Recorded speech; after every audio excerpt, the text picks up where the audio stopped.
right. Happy Friday. How y'all doing? Can you tell I'm in my teacher persona now? So, all right. Well, welcome everyone. I'm Dr. Scott Chappuis. I'm from Trine University, and welcome to our panel all about politics. Woo! There's that. Like I tell my students, any enthusiasm I can get, even if it's contrived, I will take it. Yeah. So there we go. Thank you for being a willing participant. So we have a massive panel, 2 of us, and so we're going to make it through. If we happen to get out in under about an hour and a half, great. If we don't, also great. So let me go ahead and introduce our first presenter. We have Luke Brekhus, who's presenting his work, Infinite Absolute Negativity, Elon Musk, Unstable Irony, and the Weaponization of Ambiguity in Contemporary Political Discourse. Welcome, Luke. Thank you so much.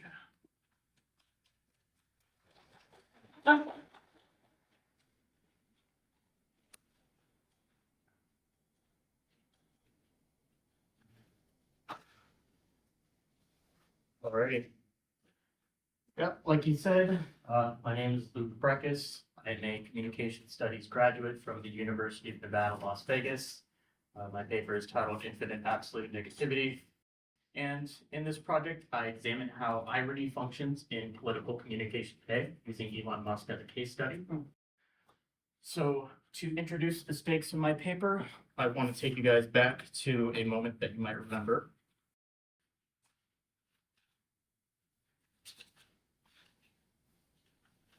On January 20th, 2025, Elon Musk appeared on stage at a Washington, D.C. rally celebrating Donald Trump's second inauguration. After thanking the crowd, his smile tightened into an aggressive frown. He bit his bottom lip, slapped his chest, and thrust his arm out at a 45-degree angle. Palm down, fingers pressed together, while letting out a deep grunt. The audience erupted in cheers. He pivoted to another section of the audience, repeated the chest slap, and flung the salute once more while thanking the crowd. Then he turned back to the microphone, slapped his chest again, and left his hand over his heart. "My heart goes out to you," he proclaimed. "It is thanks to you that the future of civilization was buried."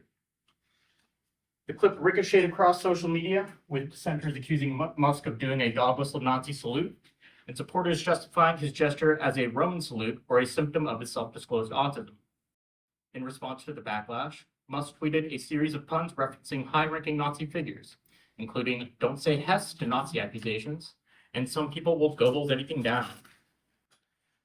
Rather than address the accusations directly, he deflected with humor and irony, which only fueled further confusion and anger. Was he being ironic to prove he was not a Nazi? Did he simply deem the accusations too frivolous to discuss? Or was he deliberately provoking outrage while hinting at far-right sympathies? This phenomenon extends beyond a single incident. Elon Musk's persistent reliance on memes, cryptic tweets, and a self-professed trolling persona signals a shift in conservative or right-wing communication. Irony becomes a means of plausible deniability. In an age of algorithmic amplification, rapidly remixable memes, and intensifying culture wars, ironic gestures carry potent rhetorical force. By cloaking messages in humor, extremist groups have learned to deflect criticism, rally supporters who get the joke, and muddy the distinction between sincerity and provocation. Alt-right communities have particularly embraced this tactic, capitalizing on internet culture to disguise bigotry behind memes and coded humor.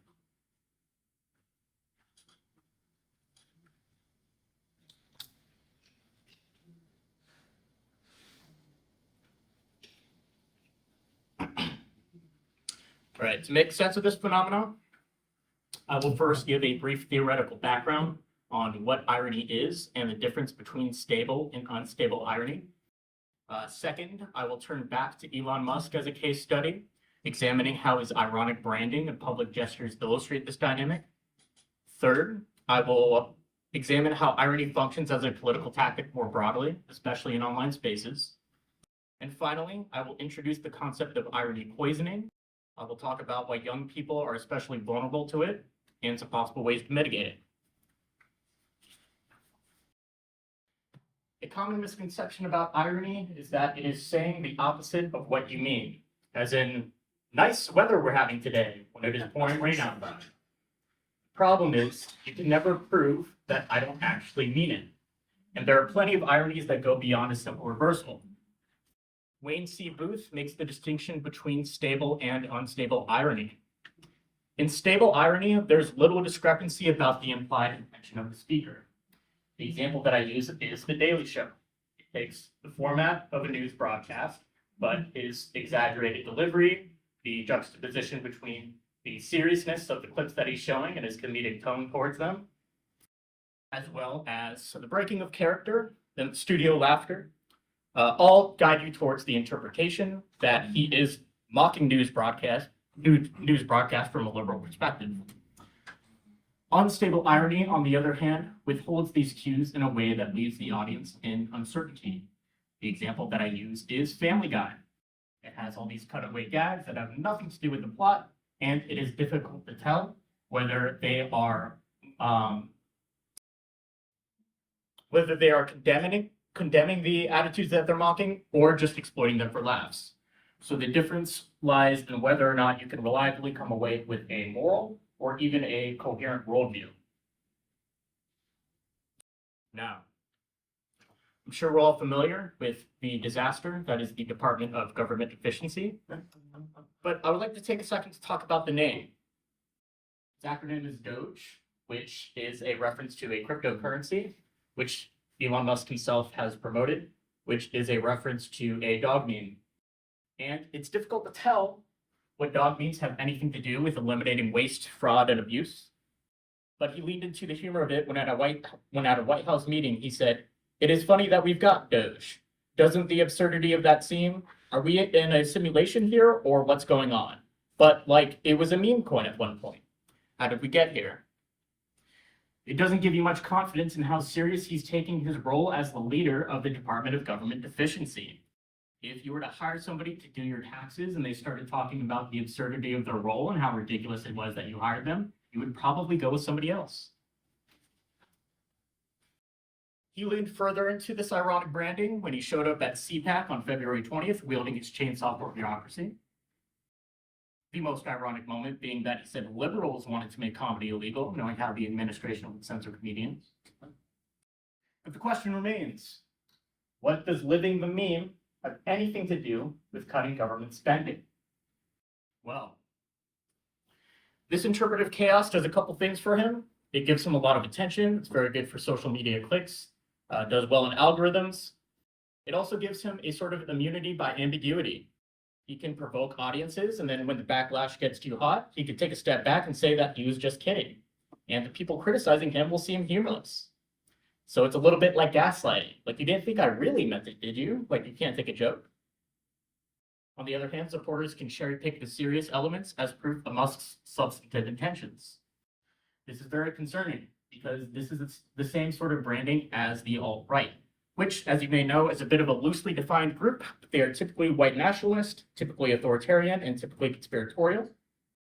And he has signaled to these communities before. He has made vague references to the Great Replacement theory. He has tweeted out, "Follow bunny rat emoji," which is an ode to QAnon drops, probably. And recently, Grok has been calling itself Mega Hitler, along with other white nationalist claims. And it is all just ambiguous enough that you can never directly accuse him of anything, but the amount of times that they signal in parallel to each other is concerning. In the book Make America Meme Again, Woods and Honor detail how the alt-right expertly weaponizes irony, noting that irony facilitates the creation of vicious memes without personal consequence to those who create them. For example, the far-right commentator Nick Fuentes, on an episode of America First, he said, "Irony is so important for giving a lot of cover and plausible deniability for our views. Irony is a very important linguistic and rhetorical weapon so that we can be subversive. And that is what they don't understand. We are dissidents. And as dissidents, they want to crush our ideas, our modes of communication, our organizing, our networking. That is why we must subvert those rules." It's a very direct statement of what's going on here.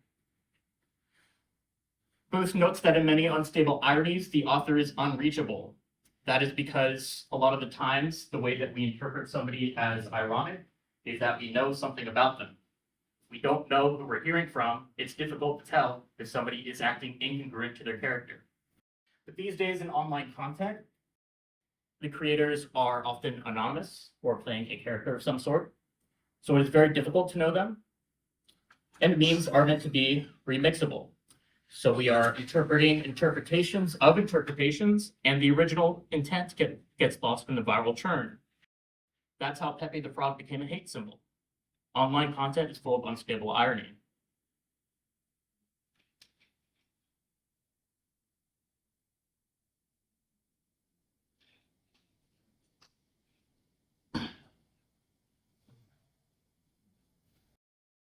Irony poisoning is a bit of a colloquial term. It's not a medically recognized phenomenon, but it refers to the diminished capacity to distinguish between real beliefs and ironic beliefs.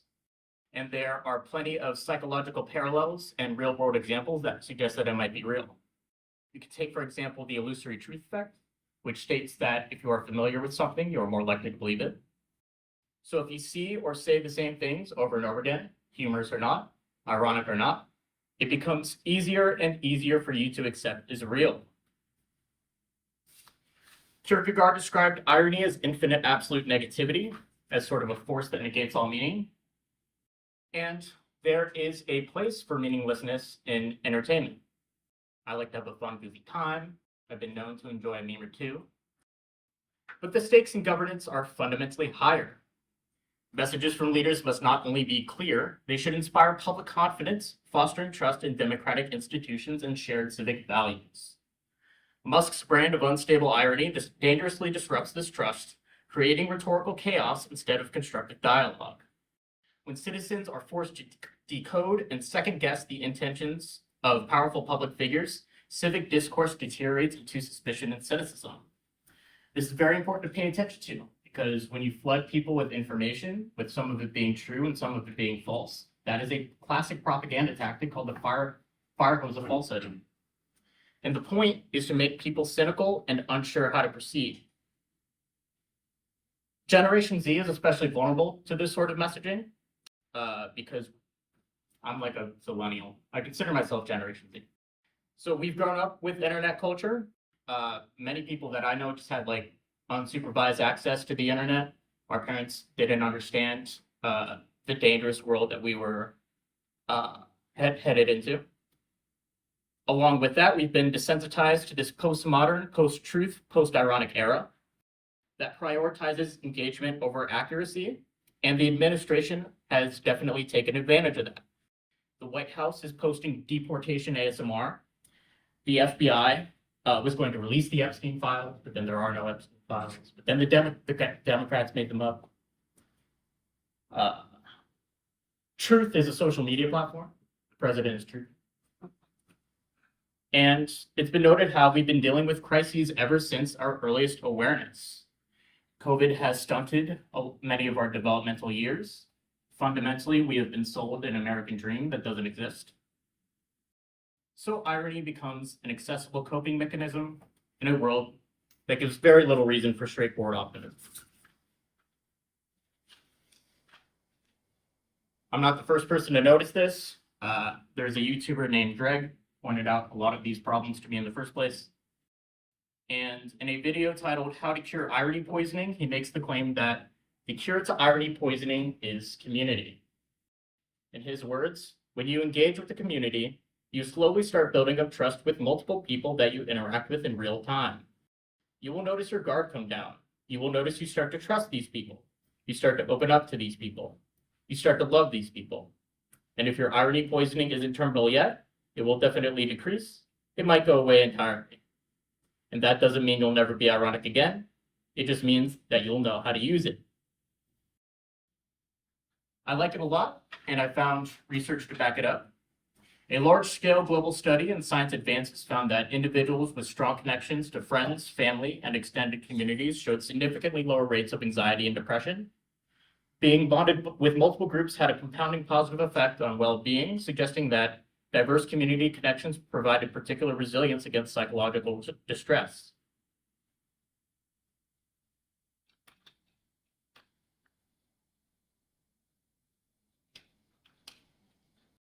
Community also creates natural limits on ironic access. It is very difficult to have a laissez-faire approach to irony and be a functioning member of society when you see people's hurt in real time. Psychology professor Sherry Turkle notes how digital communication makes it easier to see people as abstractions instead of complex humans deserving empathy. Community also creates opportunities for social action. It's good to be informed, but none of it matters if we are doom scrolling apocalypse memes instead of taking action. We're not supposed to know what everyone is thinking all the time. Algorithms reward sensationalism. So top comments that you're seeing is not a normal person's opinion. It is a sensationalized opinion meant to give you anxiety. So to recap, unstable irony creates plausible deniability. Musk uses it in ways that echo alt-right communities. Generation Z is uniquely vulnerable to it, and community could be the antidote. The natural follow-up question is, how do you form community, especially healthy offline communities? And if that goes beyond the scope of my paper, I find it difficult to provide a prescription because everybody has their own thing going on. But I am open to discussion. I have ideas. So I will leave it there for now. Thank you.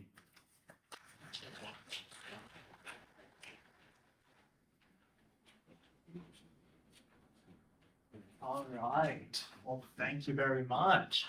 All right. Well, next up is, well, me. Hi. So as I said before, I am Dr. Scott Chappuis at Trine University, and what I'm presenting to you all today is kind of a proposal of something that I'm working on. That, quite frankly, when I submitted this proposal back in May, I didn't think that, the page didn't show the way I wanted to. So, but I didn't realize that the world would become as dark and dreary as it has, and that this project that I want to work on would become as depressing as it will inevitably be.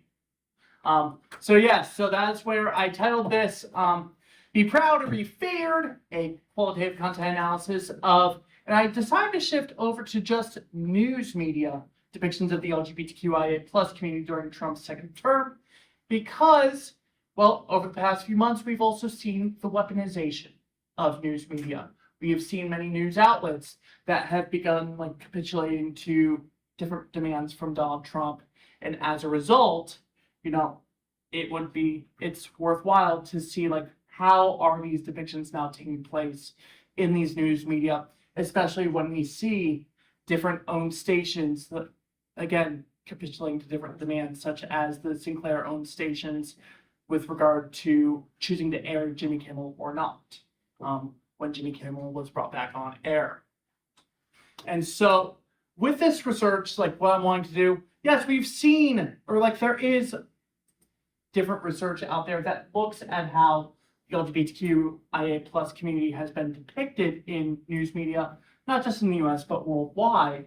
But there is more work that needs to look at how these depictions, and specifically how the framing of these depictions can differ depending on political stance, especially as here we are, after, 2024, we've started to see things becoming even more polarized politically, where we don't see as much of the kind of what we consider moderate before. And in light of Charlie Kirk's killing, we've seen individuals say we've seen the death of the moderate right. And so we bring that to light. So, and then I also want to see how depictions of our community have changed during Donald Trump's second term as opposed to before the term. And so that's where I'm going to look at American news media depicting the LGBTQIA plus community during his second presidential term, and looking to see if ideology has an impact. I've alluded to this already, but I'm going to be using framing theory. So framing, proposed by Goffman in 1974, will help guide this. When we think about framing theory, the big tenets that we focus on are how something is presented in a source will influence the choices that people make. So if we tend to see something being framed in a positive light, we might have more of a positive view of said thing. Likewise, if we see like more of that negative light, we might adopt more of a negative view. But these framing effects are also perceptual based on, what are we seeing? What are we taking in? But our framing bias can also influence one's perceptions. So if we are looking at a source that is coming from a biased standpoint, that can influence the way that we view things. And that's where we've seen kind of the accusations with a lot of American news media being more biased. And so how might that bias play into our perceptions? And if you've done any research with framing, there are a lot of different definitions that y'all can use. For this, I want to rely more on Entman's work from 1993. I realize that that is 32 years old. It's fine, I'm only 3 years older. But to frame this, or to frame is to select some aspects of the perceived reality and make it more salient in a communicating text in such a way as to promote a particular problem definition, causal interpretation, moral evaluation, and or treatment recommendation for the item described. So that's going to be the view of framing that is adopted for this research. Now, taking a look at some of the work that's been done with framing in the past, or look, I want to look at how the LGBTQIA plus community has been depicted in the media. There was actually a piece done by Kerrigan and Promagiori, I may have butchered that last name, back in 2021 that was looking at how one of their politicians, Leo Varadkar, was depicted in Irish media and international media. And really, when it came to how he was depicted, we saw, or the researchers found that framing either was in a very homophobic type of way, looking at the weakness of, someone for being gay, or homoheroic. Look at all the great things this person is doing as a gay person. So not very much middle ground. But then we also had work from Galvin that was looking at the impact of new media on public opinion, whereas they found that the type of media that is used can have a minor impact on public opinion. So that's where, if we look at news media could have an impact on public opinion. We look at television, movies, things like that. McEnroe and Craig looked at the impact of LGBTQ media representation on emerging LGBTQ adults, meaning individuals who are in their late teens as they're starting to enter into adulthood. And they found that looking at mainstream media, they found that the representation that we saw in TV shows and movies, yes, did create a common dialogue and did work to validate identity because individuals were able to see themselves in some of the characters and some of the depictions that they saw, but these depictions also very much leaned in the cliche of what a gay person looked like, sounded like, acted like, and also leaned very much into these stereotypes, thus reinforcing some of those stereotypes there. And when we look at framing in and of itself, so diving a little deeper, being a little bit more narrow, Adam Chick and Lau noted that, yes, there in news framing, there was strong support of the LGBTQIA plus community in the US and across the globe. We've seen a changing in sentiment. Now, that being said, if we look at some of the countries in Africa and we see some of the countries where homosexuality is still outlawed, yes, they are still very much non-support. But we've seen that more in westernized or Western civilizations. Ting Jerome and Yo looked at how individuals were framed, LGBTQ plus individuals were framed in Malaysia, and focusing on Malaysia specifically as a country that outlawed, gay practice, outlawed homosexuality, and there are some very strict sodomy laws in Malaysia as well. Nolan looked at the media frames present with political discussion and coverage of LGBTQ plus political issues, and I forgot to include the frames that were there, so I do apologize there. But Morrison et al., they looked at how individuals with their experiences of sexual violence, whether it was a straight couple, gay couple, if the perpetrator was male or female, like looked at how the framing of those experiences for LGBTQ individuals compared to straight cisgender cases. And they found that in depictions, especially for the individuals who are LGBTQ plus, they were dehumanized in these news stories.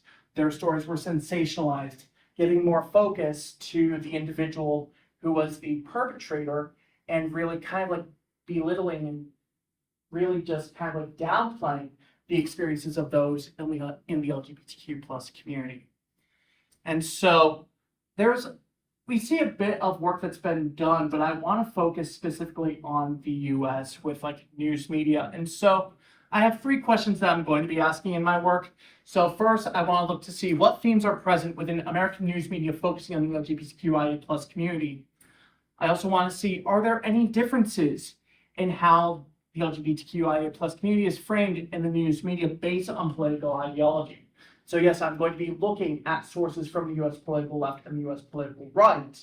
But then, third question, I want to see how has framing of the LGBTQIA plus community changed since the start of Donald Trump's second presidential term.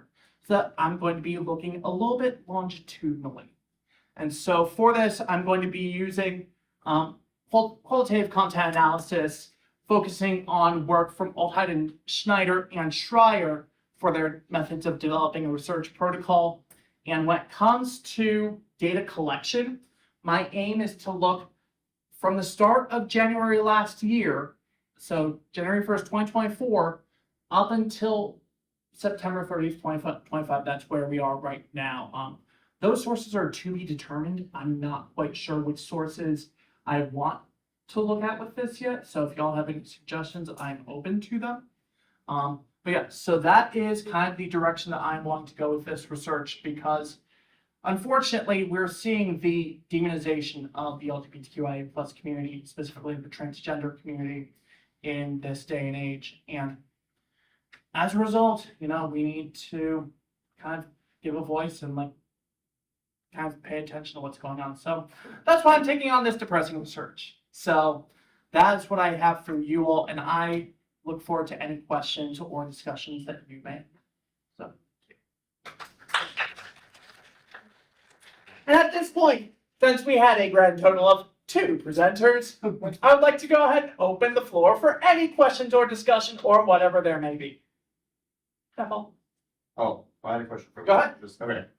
Yeah, so your discussion of community actually fascinated me, and I was looking for, I don't want to say specificity, but I'm curious about if there's a scope of that community.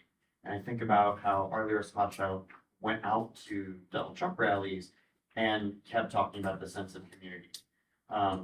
She identifies a lot of people that, they have a community, or they have a community in their church, and yet at the same time, it feels like they experience that irony poisoning in the same way. Is your scope specific to like Gen Z folk? Is your conclusions about community specific to a certain kind of community? So I was curious about how you would negotiate that. Right, that's a very good question. Again, I haven't delved into that in my paper because this thing is like 40 pages long. It was done as like an independent study. So it's just offered as like possibly. But I'll say this, I'm talking about extended multiple groups of people, which like young people on the internet sort of like getting into weird Discord communities and like alt-right communities and stuff like that, don't have like a sense of identity and purpose within a community. I would say that like older people tend to go to MAGA rallies and they're into Donald Trump for vastly different reasons than young people. But yeah, I mean, these young guys are angry and they're upset. Like, the biggest thing is like not having a girlfriend, like this incel community thing. And so there's like, with extended groups, there's like your close friends. Okay, so there's your intimate relationships, there's like your close friends, and then there's like your broader, this would be like church, school, stuff like that. And they focus too much on like the intimate relationships. So you place the entirety of your desire for community on one person, and then it ends up destroying that relationship. so like fundamentally people who are not very socially functional have this misconception about how people operate and what is normal in that environment. And I would say that young people definitely popularized a lot of the alt-right ideas. Like it's kind of known that like 4chan started up a lot of these memes about Donald Trump, and a lot of people just voted for Donald Trump as a joke. I legitimately think that if it weren't for young people on the internet, he wouldn't have gotten elected in the first place.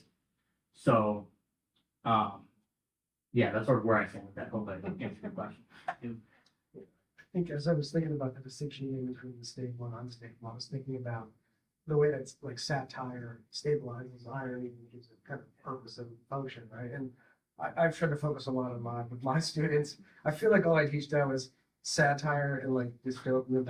I'm like, this is what we've got left. Like this is what we should be focusing on. But as I was thinking with that intersection with satire and it asks the question with the unstable irony, like what is it even in the service, and if it's not in the service of satire or trying to expose the folly or idiocy of your So I think unstable irony does have a lot of use.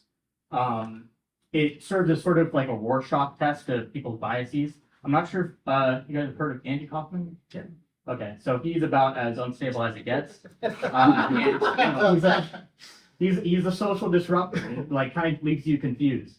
And I think there's a place for that, and like just like meaningless entertainment stuff like that. I mean, once it gets like really unstable and like it's really just like up to the individual's interpretation, it starts to get like a little bit like abstract art, to where it's supposed to invoke feelings within you, and it's not supposed to go toward the stable interpretation. But yeah, in governance, we're not creating an abstract art piece or like an Andy Kaufman elaborate hoax. It doesn't belong in governance. So I actually have a question also about scope for you, Scott, which is, this is something that I've already had conversations with advisees about. And of course, I think probably a lot of us struggle with regularly when we're talking about culture, which is how do you go about trying to identify something called queer representation, like singular, in such a fractured era of media consumption, right? Like when there's no longer a coherent mainstream necessarily to point at and say that's representative broadly. Yeah, look, that's where, it's challenging, I'll be honest. And that's kind of also part of the reason I moved away from looking at like alternative, because like I don't know if we really have something that we would consider like alternative media anymore, because like what was considered on the fringe has now been brought into like the fold. And I'm like, we don't quite know the direction to go in. And so that's honestly one of the things that I'm probably like the most kind of like overwhelmed with wanting to pursue this, because it's like, yeah, where do you start? Like there is a lot out there, but yeah, when you're trying to look at like the entirety of like the LGBTQIA plus community, like I don't know. Yeah. I'm overwhelmed by it, if I'm being entirely honest. Sure. Well, you can imagine, especially if you're talking about like trans politics. The Yes. New York Times is transphobic in a very different and more subtle way than Fox is. Mm-hmm. Actually, to extend on that, how do you define even LGBTQ representation? Because I don't know, from as much Fox is on my parents' TV, and like my little siblings and stuff watch whatever, like Gutfeld or whatever, they have a complete different definition than people who actually live that kind of life, right? Like they'll take an excuse to label someone as gay or lesbian if they have a short haircut or if they look different or something like that, right? So like I've seen, like there's people who aren't part of the community. There's not actual queer folk that they will talk about as if they are, or they'll vilify them as if they are queer folk. How are you going to even define that scope, or how are you going to begin to define that scope? Does it have to actually be, some sort of coverage on LGBTQ matters, or is it based on, well, how it is framed? If they take a matter that isn't even gay or queer related and then start talking about it as if it is. So I'm likely going to be focusing more on kind of news that's been either like basically like printed in online sources, like moving away from kind of like the Jesse Waters roundtable commentary, in like the like what's that show that is on Fox News with like is it the Five or something like that? But like because yeah, we see like the vilification, like and it's far easier to vilify anyone for going against like Trump and calling them gay and whatnot. So I mean we just saw that with Kyle Rittenhouse actually like relatively like recently. So that's where I want the focus to be on like an LGBTQIA plus like news story. Like so that's where I want to like isolate to kind of like stories that have been published like online in some way, shape, or form. Moving away from like the commentary. Yeah. Because like I want to focus on like the reporting aspect. Yeah. So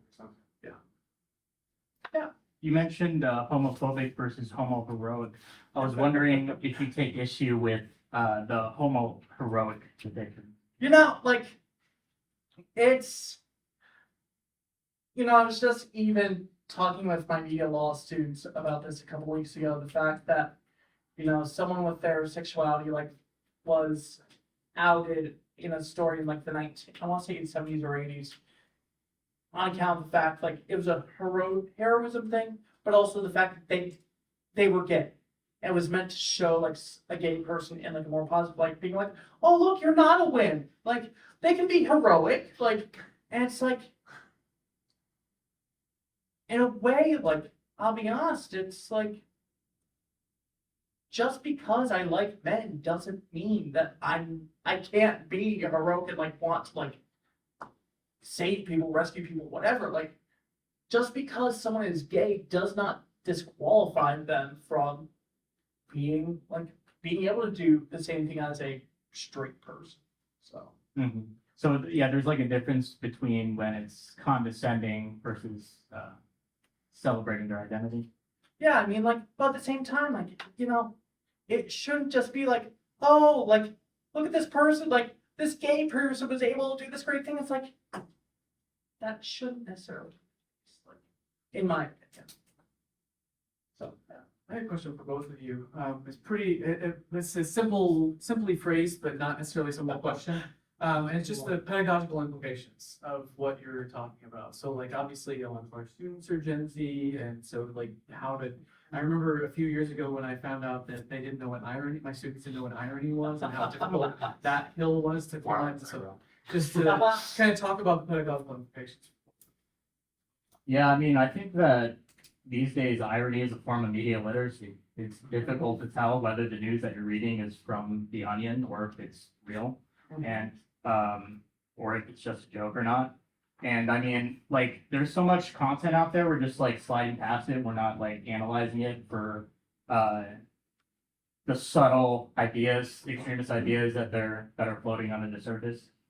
So yeah, I legitimately think it's a form of media literacy is what I would say.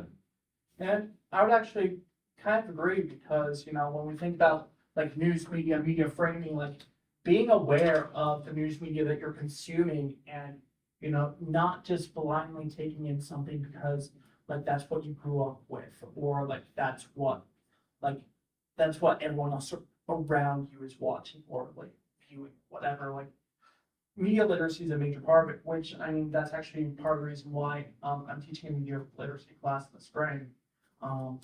To actually challenge my students to think about, the ideologies presented in like the things that they're watching, to challenge them to look at news articles from like different sides and like see like what's being reported, like what are the angles being presented.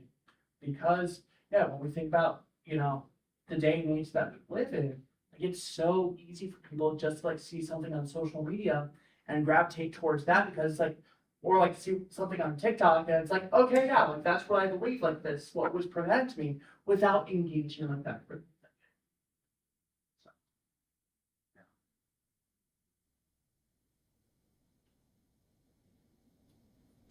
Actually, this is another one for you, Scott. This one's not necessarily directly about this, but Okay. just to see if you've got a vibe, but related to Elon Musk and stuff is, what do you make of the increasing prominence of a very specific kind of gay man among the MAGA play? So obviously Peter Thiel's the big one, right?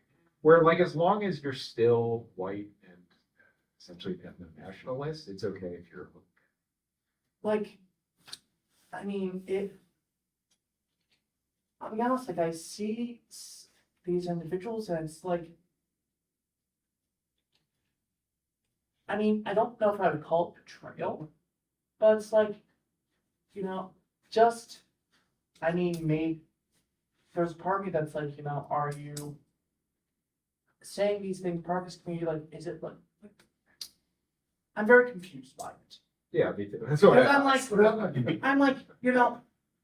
you live in this world, you see what's happening, but again, we see the individuals who may ascribe to that viewpoint, they would likely be the individuals who would also say I believe in the L, the G, and the B, not the T, Q, I, A. And so that would probably be part of that discussion as well. And so yeah, then we just dive into deeper ideological conversations and so yeah, I'll be honest, I don't understand how it seems very contradictory. If I may interject, Ned, in my own opinion, being a gay man in a red state of Ohio, That's where I came from. Yeah. a lot of what I noticed with the Gays for Trump people tends to be the homophobic homosexuals. If that makes sense, they're the ones that try to act like the masculine man, in public. Yep. They're the ones that say stuff like no fats, femmes, or Asians in their Grindr profiles. Yep. I mean, they're out there. I have unfortunately come across them, and sometimes I just want to hunt them and say, "Who hurt you? It's okay, be yourself." But that is what I've noticed with the Gays for Trump is that they try to be straight acting and they try to be the macho gays, and I'm just like, whatever. Well, I think that's part of what's interesting, right? Is that there are different, even self-representational strategies I see employed from minimizing. If I remember correctly, Thiel, it was actually leaked that Thiel was gay, and he tried really hard to bury that for a long time, if I remember correctly. Whereas on the opposite end, and of course it's a very different, right, kind of a figure, you have a Milo who is constantly performing an absurd kind of Yeah. over-the-top queerness for his audience, in part because they find that funny, but also because that kind of announces his bona fides to speak on behalf of and against other queer. Yeah, there seems to be these token identities on the right that sort of serve as the one example of a person who hates themselves, who also stands for artist beliefs. I can think of Candace Owen, one example. Nick Fuentes has a Hispanic last name, so there's always that one identity. I wonder if it's also just oh, well, we can hate other people more. Because from what I've experienced is, well, at least fortunately, the gays I know in Ohio, the gay Republicans I know in Ohio would be, oh, yeah, I am the G, but also I really hate insert whatever cultural minority here, and then they gain strength through that.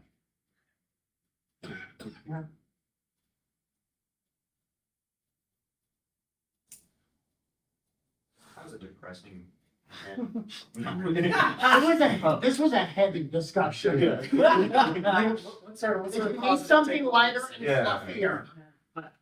I want My to say something else about Sundays, communities, that people need mentors. Yes. Yes. So young men who want to be more masculine, need more positive role models in their life, looking at Andrew Tate, they should, seek out somebody an older male who can help guide them in their career field or whatever that is. Yeah, because you mentioned this with a lot of Gen Zers, we saw a lot of this in COVID in the midst of isolation, individuals turning to TikTok and other online personalities, and that's where we may have seen more people maybe than whatever, I don't know, but gravitating toward these spheres because they were in isolation. And so when you see that isolation, something has to fill that vacuum. Yeah. And you see this sort of messaging, be the lone wolf, ignore everybody, and sort of carve your own path. I think that's very damaging as well.